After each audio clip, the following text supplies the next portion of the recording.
સૌરાષ્ટ્રનું પાટણ નગર ગણાતું એવું Rajkot crime capital બનવા તરફ આગળ વધી રહ્યું હોય તે શહેર જિલ્લામાં ગુનાખોરીનું પ્રમાણ સતત વધી રહ્યું છે.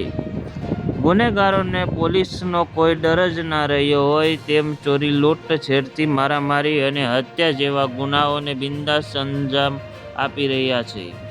એવામાં આજે એક જ દિવસમાં રાજકોટ શહેર અને જિલ્લામાં હત્યા 2 બનાવ સામે આવતા પોલીસની કામગીરી સવાલ ઉઠાવ્યો છે. જે પૈકી પ્રથમ ઘટના જામગઢ ગામની સીમમાં બની હતી, જ્યાં અજાણ્યા ઈસમોએ નિંદાધીન મુકેશ વાવડિયાના શખ્સની ઠંડા કલેજાત હત્યા કરી નાખી હતી. મુકેશ મોતને ઘાટ ઉતારી હત્યાઓને ફરાર થઈ ગયા છે.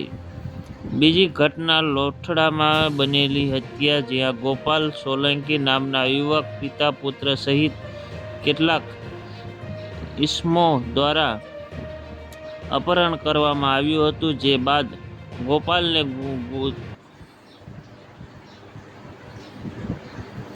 ગોધી રાખીને ઢોરમાર મારવામાં આવ્યો હતો, જેથી ગંભીર ઘાયલ ગોપાલ તાત્કાલિક સારવાર અર્થે હોસ્પિટલ ખસેડવામાં આવ્યો હતો, જ્યારે સારવાર દરમિયાન ગોપાલનું મોત નીપજ્યું હતું.